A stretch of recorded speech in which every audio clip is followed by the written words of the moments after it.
Hi there, how are you doing? We've got a great show planned today, streaming live on LinkedIn, Facebook, and YouTube. So, hello to you watching wherever you are, and also if you're watching on the replay, hello. Do put all your comments into the chat, and I will answer all your questions and things because today we're talking all about innovation sprints. And how do innovation sprints work? What are they? And when should you have one? How to make them a success? So I'll be unwrapping all of that, and I would love to hear from you. Do you run sprints? Do you attend them? Are you a delegate? Or are you thinking of doing one? Any way round, I hope this show really helps you, and I'm looking forward to hearing from you. And I'll be back in just 1 second after this. This is the Idea Time Show with Dr. Jo North, helping facilitators expand their creativity, confidence, and impact through the power of innovation in action. Gain confidence as a facilitator, confidence with the technology, and confidence with your content and event design. Tune in every week for practical tips, strategies, and interviews that will accelerate your personal and business success. And now, here's your host, Dr. Jo North. So it's all about innovation sprints today, and what a great topic, especially this week. So we're right in the middle of the Innovation Festival 2021 for Northumbrian Water Group, and I'm really delighted to be part of it. I've facilitated sprints at that event. I think it must be for quite a few years now. I'm thinking 4 years or so, and I really, really love it. So this year I'm working on a 4-day sprint. So the end of the sprint is tomorrow, and it's with Smart Energy Water as the sponsor, along with Northumbrian Water, and we're exploring how can utilities best understand, engage and empower customers and communities. And it's been an absolutely amazing week so far, and I can't wait to see the final presentations and things tomorrow. So innovation sprints are awesome, and you might see them around, you might read about them, see them on LinkedIn and YouTube, and think, well, what's that about? Maybe you are a regular sprint delegate and you go to lots of them. You could even facilitate them as well. So this is my take on innovation sprints. I'll share some thoughts, and I really hope it's useful for you. And we've got Sarah Salter here. Hi, Sarah. It's really good to see you. So Sarah's saying sprints are a fab way to cut through a nutty issue with a bit of fun. Yes, they take those challenging topics and sort of create all sorts of fantasticness out of them. So really, really brilliant. So what we're going to cover in the show is what is an innovation sprint, how do they work, and what makes an innovation sprint successful. When might it be useful to do an innovation sprint and when might it not be? And if you're thinking about doing one, how could you organise one for your business so that you can really get the most out of the investment in time and out of the sprint itself? You get some good stuff coming out the other end. So all of this really fits into my organising framework of things to do with innovation. So innovation is quite a complex thing to do. I think, when we're creating the future, when we're visioning the future and making that future happen and doing really good stuff, it requires all sorts of competence and different skills and things like that. So creativity, communication, courage, we've got to be daring to go out and do those new things. Commitment to drive through and make it happen. Connection, working together. We can do so much more through collaboration and connection than we can do on our own. Creating the right culture and environment for the innovation to succeed. Being super customer focused and also commercial as well. And what an innovation sprint does is it combines all of those, and it really sort of makes all of that explode, condenses it, and really amps it up to the next level. So you get all of those things to the power of, I'd say, 100 or more by using an innovation sprint, because it really powers up your innovation. Yeah, and as Sarah says here, thank you, Sarah, and you get loads of different perspectives in a short space of time. Absolutely fabulous stuff. You can see I like sprints. I bet you can tell that, can't you? So what is an innovation sprint? Well, if you've heard about one, if you're not sure what it is, an innovation sprint is a short, really focused event which gets all the right people in the room. That can be a virtual room, it can be a physical room, and your aim is to work on a mission, and that mission is the big challenge, the big opportunity that's significant to you, your organisation, your team.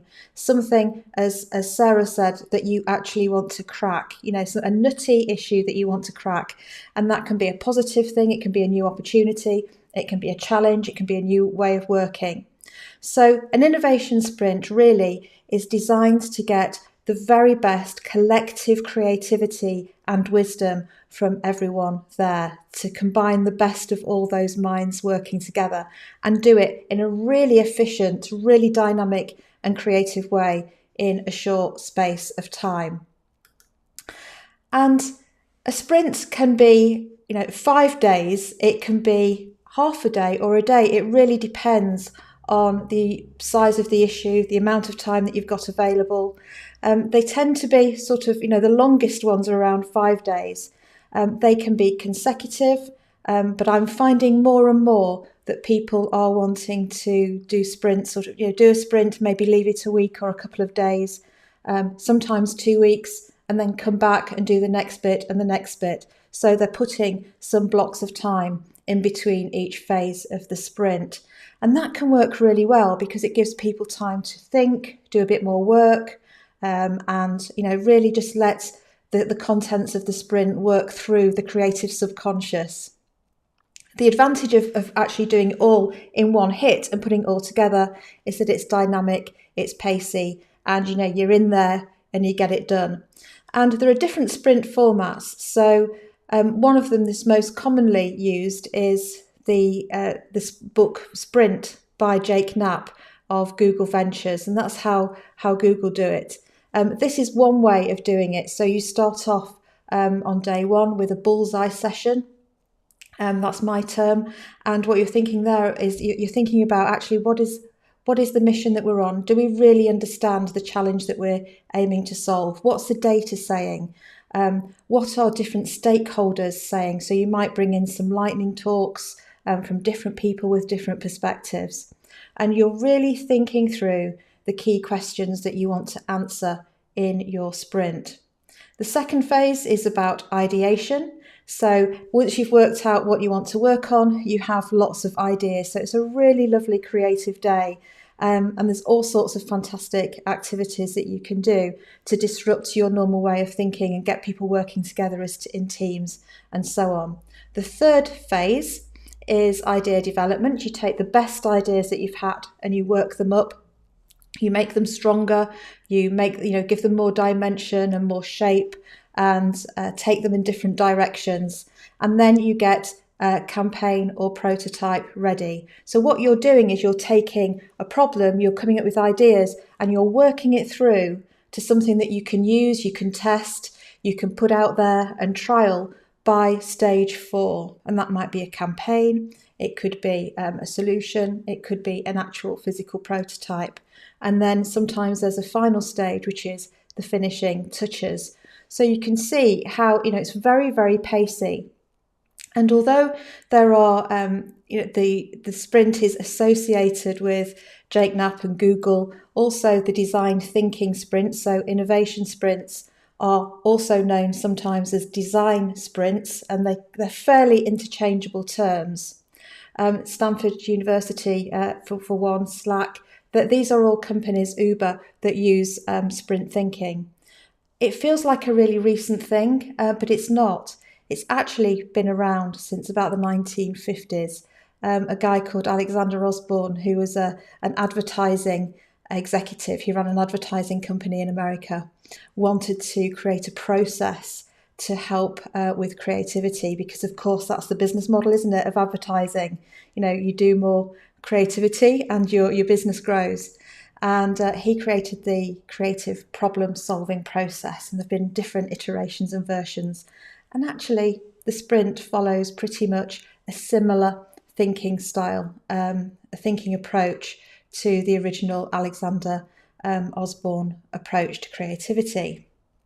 So what you're doing all the way through the sprint is you're converging and diverging, converging and diverging. And what I mean by that is, you start off with a specific goal, something that you want to achieve, and you open it out to explore it and really understand it, which is divergent thinking. And then you do convergent thinking by saying, okay, so these are the ideas that are this is where we want to take it.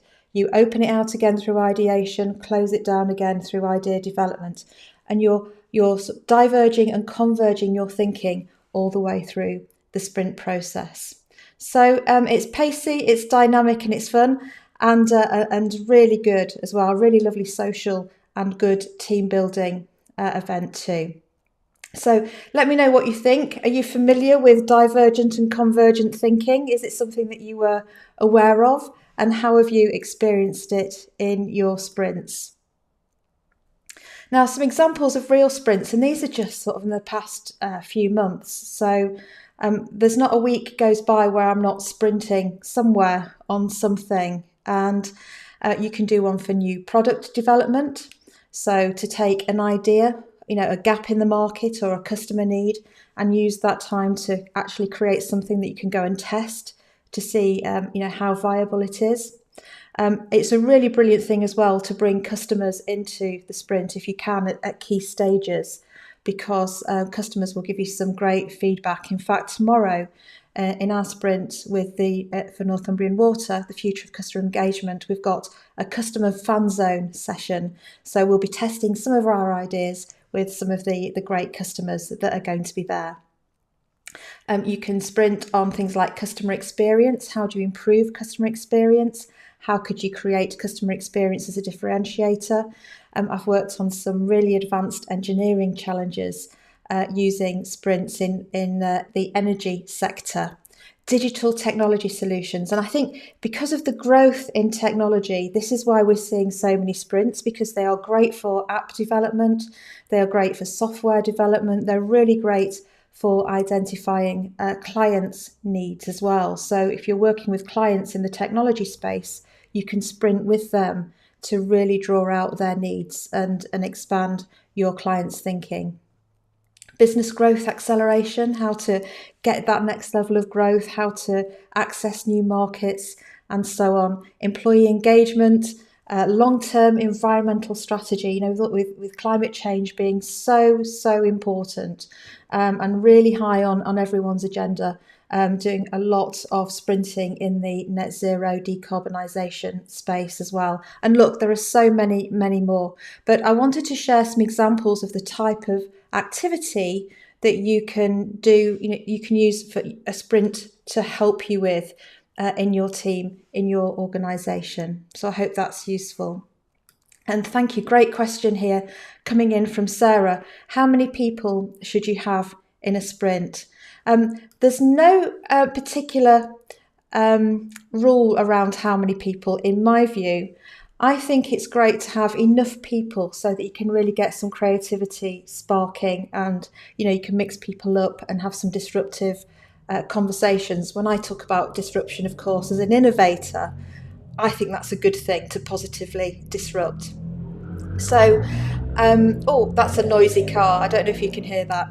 But so I would say a minimum, really of about, 7 or 8 people. You can do a lot of great stuff with 7 or 8. And I've sprinted with anywhere up to 120, 130 people. It's useful to have, if you're in the room or even virtual, it's useful to have an extra pair of hands. The bigger the numbers go, but really it's about adapting your sprint to suit, the people that you're working with. So I hope that helps answer your question. One thing I would say is that some of the shortcomings of using a book like Sprint by Jake Knapp are that they give you one way of doing a sprint, and they give you one set of recommendations for that particular way. And there's nothing wrong with that. And actually, it's a great entry. If you've never sprinted before, it's a really good introduction to sprinting and getting your first one done. But I think actually, there are so many different ways to sprint, and it would be a shame if we only stuck to that one. So be flexible and design for the people that you're working with, and design your sprint for the actual topics that you're sprinting on as well. Okay, so is an innovation sprint useful for your team or organisation? I think if you've got something really significant that you want to achieve that isn't straightforward, that requires the best of everybody working together, and potentially with external people as well. They could be, as I've said, customers, they could be other stakeholders, they might be people who are your supply partners. If it requires that, then yes, a sprint can absolutely help you. And it will bring other benefits beyond just solving the problem or going some way towards solving the problem or opportunity that you want to work on. It's great for collaboration. You don't just get the innovation, you get a real sense of people forming connections and improving relationships and having better understanding, because you're tackling problems together, but also a sprint is fun. There are times where it's just a sheer joy to be working together and bouncing off each other. And of course, not everybody sees eye to eye either, and that's part of it too. And that's an important part, to have those debates. But it's great for teamwork, and as I've said, it's very efficient. You can get a lot done in a short space of time. So I think, if you've not tried it, try it. I'm really happy to help you with it. If it's something you've not done before and you want to give it a go in your business, we can help you here. But you really do need something significant that requires a number of brains on it. Now, things that will make your sprint successful. It's really important to have a clear mission, to know what you want to achieve, and to be able to express that really succinctly. Because you're going to spend a lot of time solving this thing. I think Einstein said something like, I'm paraphrasing, but if he had a certain amount of time to solve a problem, he would spend most of it understanding the problem. So making sure you've got a really clear mission, a sprint challenge, and that you're not trying to do too much, that you're very focused and zoned in on what you want to achieve, and that you can communicate that clear mission. Because that's the starting point of the sprint. That's really like the exam question that everybody's working on all the way through. The right people. So that doesn't mean necessarily the people who are the experts who have all the answers. It's great to have experts in the room. It's also really great to add in people who aren't experts, who maybe know not very much at all about the thing you're sprinting on, because what they can bring is a different dynamic. They can ask really useful questions. They can make different suggestions. They can bring experience from outside. And if you think about it, a fresh pair of eyes is fantastic. Uber wasn't started by people who were already driving taxis and doing taxi business, was it? Uber was started by people with software vision and capability. So, and they saw opportunity in the taxi market. So actually mix it up, have a really diverse group, have the experts there as well, and you'll get a really fantastic combination. And don't be afraid of bringing in people from outside. You don't need to necessarily bring them in for the whole sprint, but at certain points it can be really useful. And you need a great facilitator. And I suppose I would say that, wouldn't I? But I have been to a delegate on some sprints that have been dreadful. And a great facilitator makes it look really, really easy. And if you think about it, for a number of days or sessions, what the facilitator needs to do is bring people together, often people who haven't worked together before in quite that way. So you've got to create a sense of psychological safety really quickly and get everybody working as a team. The facilitator needs to manage the whole process and the time to ensure that you come out with what it is, you come out with the solution that you're intending to achieve. You come out with the objective achieved at the end of the sprint session. So the facilitator is creating the right environment. They are sort of designing and managing the whole process and the time to achieve the end goal, the end outcome of the sprint. They're doing the design and selecting the right activities that will get you that outcome. So there's a lot of work that goes in beforehand to make sure that the sprint is right. But also the facilitator needs a plan, and they need to be able to adapt the plan and be responsive as new ideas and new thinking comes out from the group.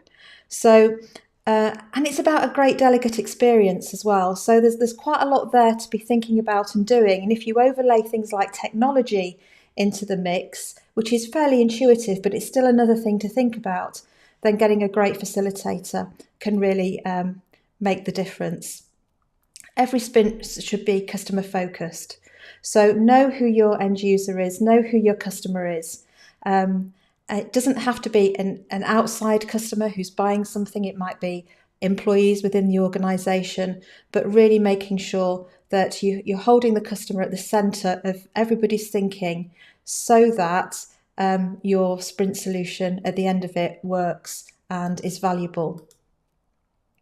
Have great support and challenge. So it's important to have healthy debate, but it's also important to do that in a positive, encouraging environment where that's okay. And it's important that people don't just sit there and agree with everything everybody's saying, because you need that a bit of creative tension for ideas to come through. And a great facilitator knows how to do that and get the best out of people. The right activities in the right order at the right time is important. That's part of the design, but it's also part of thinking on your feet when you're running an innovation sprint. You need focus to make sure that you are on task and that you are working towards the sprint mission and not getting diverted into other directions. Also agility to move, because this is the thing, you might have a process for your sprint, of course, but you don't know what ideas, what content people are going to put into that process and what's going to be created as a result of that. So sprints need to be really agile and move with the thinking and keep up with the thinking, and a level of smartness and intelligence to follow the thread and see where all the different dynamics are heading. A brilliant energy mix, and I don't mean some fantastic background music, although you can have that as well. That can help at times. So by energy mix, I mean that sometimes you need to be thoughtful in the sprint, and be processing things and thinking about things in a bit more depth. Other times you need really high energy. It might be fun. And so I'm working alone, working in groups, so that you've got different energies at different points and at the right point in the process. So it's not all the same. It's not putting people through a sausage machine and out pop a load of sausages at the end. It's about creating a really bespoke mix of activities and energies to get the right outcomes, because it's about getting the best thinking from people, isn't it? In collaboration. Again, that collective wisdom. Effective tech, whether it's virtual or hybrid, particularly, you need a great venue. You can work in all sorts of venues, really. It just needs to be good enough. People can see and hear, and you can stick things up on the wall and so on, but they're still considerations. Commitment is important. Commitment during the sprint, but also after the sprint, because nobody wants to spend all that time doing something, having great ideas, getting somewhere, for it all to just be forgotten as soon as everybody leaves the room. So an innovation sprint is the start of the journey, and it's important to plan for what's going to happen at the end of that journey and build that into the sprint process, so that you've got a segue from the very end of the sprint into it becoming the work, the project, the thing that actually happens as a result of the sprint. And inspiration and data. I've mentioned things like lightning talks, and what they are short bursts of input and insight and sometimes creativity from different people. Having the right data available right at the beginning, so that people know what they're working with. Data, I just mean information, so that people have something to work with, the things that they need to know in order to work on and solve the challenge. So there's a lot there. And I do encourage you to give it a go. If you've not sprinted before, then do have a go. I've got all sorts of resources that can help you with this. There are some articles that I've written. Here are just a couple out of many. Go to the Big Bang Partnership website. It's bigbangpartnership.co.uk, and look in the blog section, and there's lots there about innovation sprints. So just a couple of examples: how to design a sprint for diverse and multiple stakeholders, how to design a virtual innovation sprint, and on the YouTube channel as well. Also, there's loads there actually on facilitation and sprinting. So do have a look. It's Big Bang Partnership on YouTube. And if you'd like any more resources, I've got loads of free stuff. So do head over to bigbangpartnership.co.uk/resources, have a look at what's there, and just grab the things that you find useful, because there's lots there on innovation, business growth, and facilitation, and it's all free. So my purpose is to really help you innovate and help you get to where you want to with you, your team, and your organisation. So I hope you find it useful. Thanks very much for joining me again, and I'll be back next week, and I'll see you next time. Thank you. Thank you for tuning in to the Idea Time Show, brought to you by Dr. Jo North. Don't forget to subscribe to our channel and access more completely free resources at bigbangpartnership.co.uk/resources. We'll see you next time.